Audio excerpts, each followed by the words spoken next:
शिव महापुराण वायव्य संहिता। श्री शिवाय नमस्तुभ्यं, श्री गणेशाय नमः। पाशुपत व्रत की विधि और महिमा तथा भस्म धारण की महत्ता। ऋषि बोले, भगवान हम परम उत्तम पाशुपत व्रत को सुनना चाहते हैं, जिसका अनुष्ठान करके ब्रह्मा आदि सब देवता पाशुपत माने गए हैं। वायुदेव ने कहा, मैं तुम सब लोगों को गोपनीय पाशुपत व्रत का रहस्य बताता हूँ, जिसका अथ वृष शीर्ष में वर्णन है तथा जो सब पापों का नाश करने वाला है। चित्रा से युक्त पौर्णमासी के इसके लिए उत्तम काल है। शिव के द्वारा अनुग्रहित स्थान ही इसके लिए उत्तम देश है अथवा क्षेत्र, बगीचे आदि तथा वन प्रांत भी शुभ एवं प्रशस्त देश हैं। पहले त्रयोदशी को भलीभांति स्नान करके नित्य कर्म संपन्न कर लें, फिर अपने आचार्य की आज्ञा लेकर उनका पूजन तथा नमस्कार करके व्रत के अंग रूप से देवताओं की विशेष पूजा करें। उपासक को स्वयं श्वेत वस्त्र, श्वेत यज्ञोपवीत, श्वेत पुष्प और श्वेत चंदन धारण करना चाहिए। वह कुश के आसन पर बैठकर हाथ में मुट्ठी भर कुश ले पूर्व या उत्तर की ओर मुंह करके 3 प्राणायाम करने के पश्चात भगवान शिव और देवी पार्वती का ध्यान करे। फिर यह संकल्प करे कि मैं शिव शास्त्र में बताई हुई विधि के अनुसार यह पाशुपत व्रत करूंगा। वह जब तक शरीर गिर न जाए तब तक के लिए अथवा 12, 6 या 3 वर्षों के लिए अथवा 12, 6 या 1 महीने के लिए अथवा 12, 6, 3 या 1 दिन के लिए इस व्रत की दीक्षा ले। संकल्प करके विरजा होम के विधिवत अग्नि की स्थापना करके क्रमशः घी, समिधा और चरु से हवन करे। तत्पश्चात तत्वों की शुद्धि के उपदेश से फिर मूल मंत्र द्वारा उन समिधा आदि सामग्रियों की भी आहुतियां दे। उस समय वह बारंबार यह चिंतन करे कि मेरे शरीर में जो यह तत्व है वह शुद्ध हो जाए। उन तत्वों के नाम इस प्रकार हैं: 5 भूतों, उनकी 5 तन्मात्राएं, 5 ज्ञानेंद्रियां, 5 कर्मेंद्रियां, 5 विषय, त्वचा आदि 7 धातु, प्राण आदि 5 वायु, मन, बुद्धि, अहंकार, प्रकृति, पुरुष, राग, विद्या, कला, नियति, काल, माया, शुद्ध विद्या, महेश्वर, सदाशिव, शिव तत्व और शिव तत्व। ये क्रमशः तत्व कहे गए हैं। विरज मंत्रों से आहुति करके होता रजोगुण रहित शुद्ध हो जाता है। फिर शिव का अनुग्रह पाकर वह ज्ञानवान होता है। तदंतर गोबर लाकर उसकी पिंडी बनाएं, फिर उसे मंत्र द्वारा अभिमंत्रित करके अग्नि में डाल दें। इसके बाद इसका प्रोक्षण करके उस दिन व्रती केवल हविष्य खाकर रहे। जब रात बीतकर प्रातः काल आए तब चतुर्दशी में पुनः पूर्वोक्त सब कृत्य करे। उस दिन शेष समय निराहार रहकर ही बिताए। फिर पूर्णिमा को प्रातः काल इसी तरह होम पर्यंत कर्म करके रुद्राग्नि का उपसंहार करें। तदंतर यत्न पूर्वक उसमें से भस्म ग्रहण करें। इसके बाद साधक चाहे जटा रखा ले, चाहे सारा सिर मुड़ा ले या चाहे तो केवल सिर पर शिखा धारण करे। इसके बाद स्नान करके यदि वह लोक लज्जा से ऊपर उठ गया हो तो दिगंबर हो जाए अथवा गेरुआ वस्त्र, मृग चर्म या फटे पुराने चीत एक को धारण कर ले। एक वस्त्र धारण करे या वल्कल पहनकर रहे। कोट में मेखला धारण करके हाथ में दंड ले। तदंतर दोनों पैर धोके आचमन करे। विराज अग्नि से प्रकट हुए भस्म को एकत्र करके अग्नि रीत भस्म इत्यादि 6 अथर्ववेदीय मंत्रों द्वारा उसे अपने शरीर में लगाए। मस्तक से लेके पैर तक सभी अंगों में उसे अच्छी तरह मल ले। इसी क्रम से प्रणव या शिव मंत्र द्वारा स्वर्ग में भस्म रमाकर इत्यादि मंत्रों से ललाट आदि अंगों में त्रिपुंड्र की रचना करे। इस प्रकार शिव भाव को प्राप्त हो शिव योग का आचरण करें। तीनों संध्याओं के समय ऐसा ही करना चाहिए। यही पाशुपत व्रत है जो भोग और मोक्ष देने वाला है। यह जीवों के पाशु भाव को निवृत्त कर देता है। इस प्रकार पाशुपत व्रत के अनुष्ठान द्वारा पाशु तत्व का परित्याग करके लिंग मूर्ति सनातन महादेव जी का पूजन करना चाहिए। यदि वैभव हो तो सोने का अष्टदल कमल बनवाए जिसमें 9 प्रकार के रत्न जड़े गए हों, उसमें कर्णिका और केसर भी हो। ऐसे कमल को भगवान का आसन बनावे। धनाभाव होने पर लाल या सफेद कमल के फूल का आसन अर्पित करे। वह भी न मिले तो केवल भावनामय कमल अर्पित करे। उस कमल की कर्णिका में पीठ का सहित छोटे से स्फटिक मणि में लिंग की स्थापना करके क्रमशः विधि पूर्वक उसका पूजन करे। उस लिंग का शोधन करके पहले शास्त्रीय विधि के अनुसार उसकी स्थापना कर लेनी चाहिए।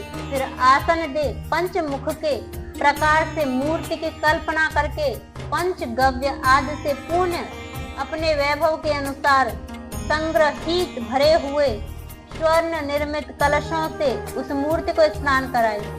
फिर सुगंधित द्रव्य कपूर, चंदन और कुंकुम आदि से वेदी सहित भूषण भूषित शिवलिंग का अनुलेपन करके बिल्व पत्र, लाल कमल, श्वेत कमल, नील कमल, अन्य सुगंधित पुष्प, पवित्र एवं उत्तम पत्र तथा दुर्वा और अक्षत आदि विचित्र उपचार चढ़ाकर यथा प्राप्त सामग्रियों द्वारा महापूजन की विधि से उसमें मूर्ति की अभिचर्या न करें। फिर धूप, दीप और नैवेद्य निवेदन करें। इस तरह भगवान शिव को उत्तम वस्त्र निवेदन करके अपना कल्याण करें। उस व्रत में विशेषतः वे सभी वस्तुएं देनी चाहिए जो अपने को अधिक प्रिय हो, श्रेष्ठ हो और न्याय पूर्वक उपार्जित हुई हो। बिल्व पत्र, उत्पल और कमलों की संख्या 1000 होनी चाहिए। अन्य पत्रों और फूलों में से प्रत्येक की संख्या 108 होनी चाहिए। इन सामग्रियों में भी बिल्व पत्र का विशेष यत्न पूर्वक जुटाए, उसे भूलकर भी ना छोड़ें। सोने का बना हुआ एक ही कमल 1 सहस्त्र कमलों से श्रेष्ठ बताया गया है। नील कमल आदि के विषय में भी यही बात है। ये सब बिल्व पत्रों के समान ही महत्व रखते हैं। अन्य पुष्पों के लिए कोई नियम नहीं है, वे जितने मिले उतने ही चढ़ाने चाहिए। अष्टांग अर्घ उत्कृष्ट माना जाता है। धूप और आलेप चंदन के विषय में विशेष बात यह है, वामदेव नामक मुख से चंदन, तत्पुरुष नामक मुख में हरिताल और ईशान नामक मुख में भस्म लगाना चाहिए। कोई भस्म की जगह आलेपन का विधान करते हैं। दूसरे प्रकार के धूप का विधान होने से कुछ लोग प्रसिद्ध धूप का निषेध करते हैं। अघोर नामक मुख के लिए श्वेत अगरू का धूप देना चाहिए।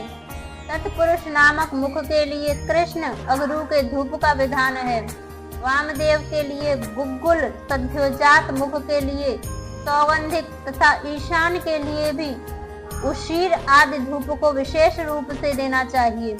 शर्करा, मधु, कपूर, कपिला, गाय का घी, चंदन का चूरा और अगरू नामक काष्ठ आदि का चूर्ण, इन सब को मिलाकर जो धूप तैयार किया जाता है उस सब के लिए सामान्य रूप से उपयोग के योग्य बताया गया है।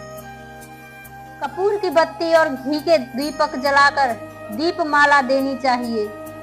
तत्पश्चात प्रत्येक मुख के लिए पृथक पृथक अर्घ और आचमन देने का विधान है।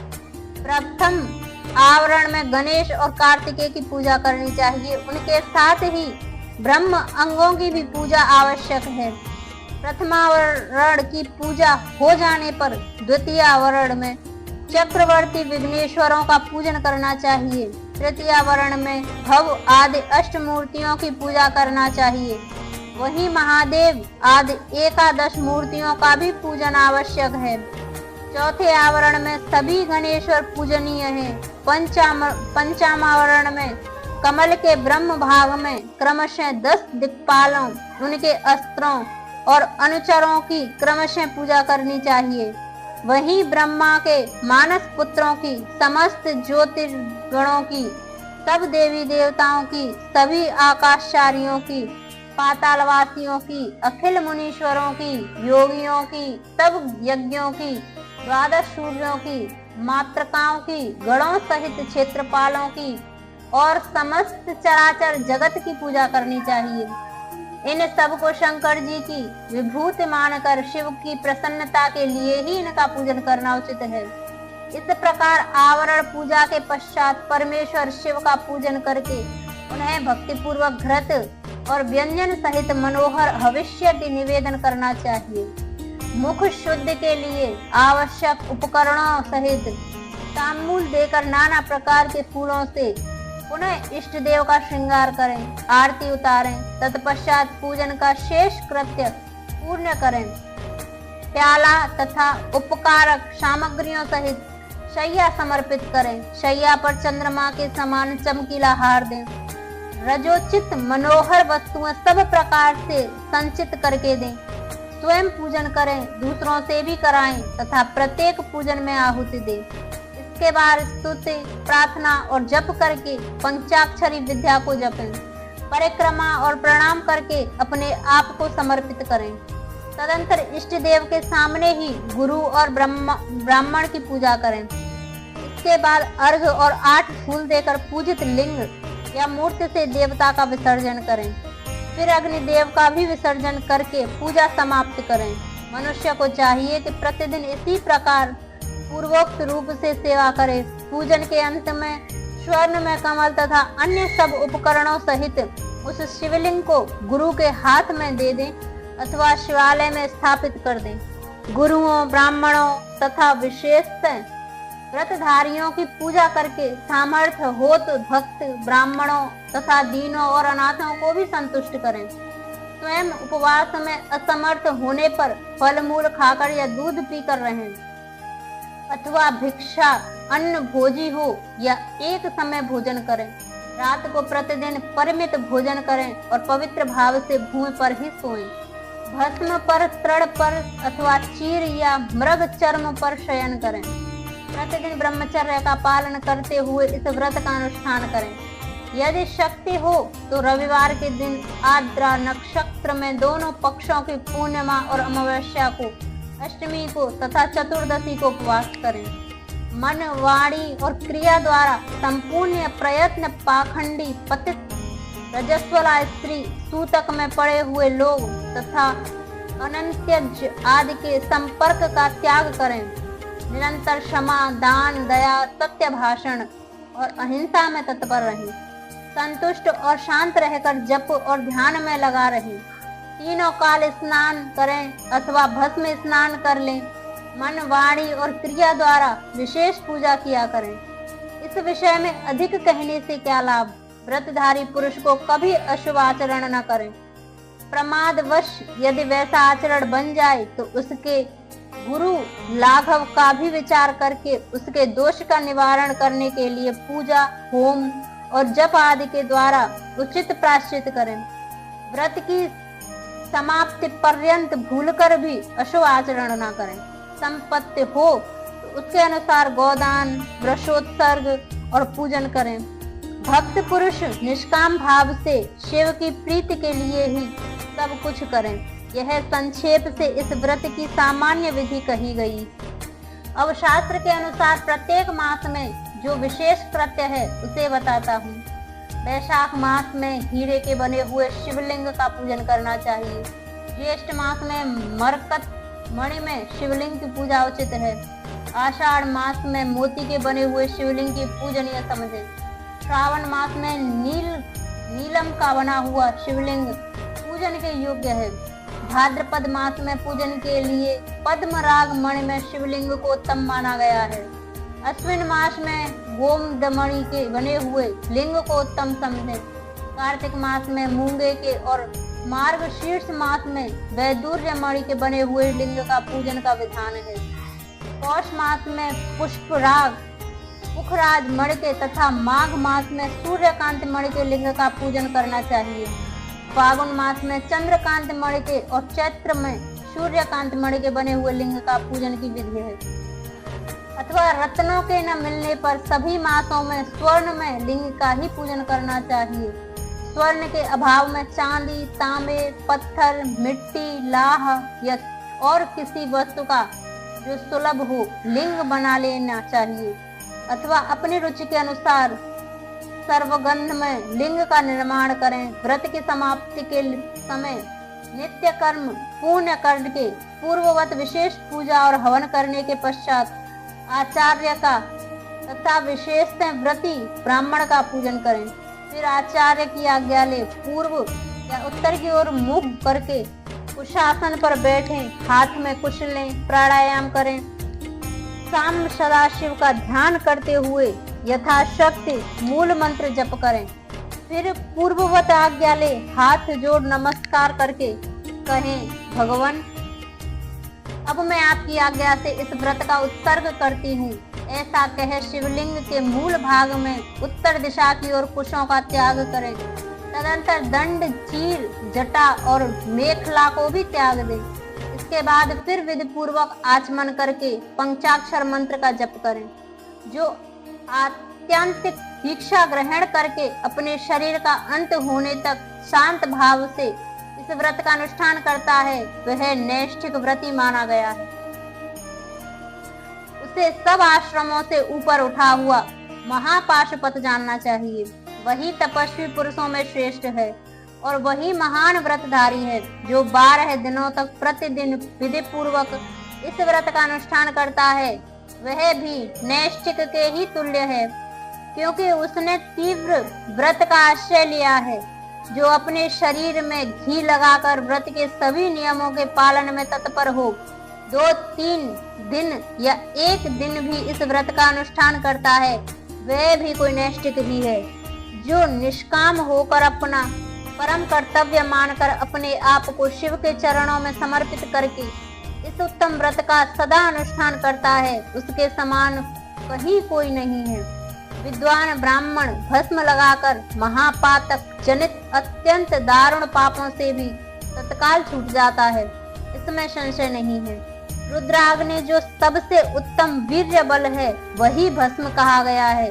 अतः जो सभी समयों में भस्म लगाए रहता है, वह वीर्यवान माना गया है।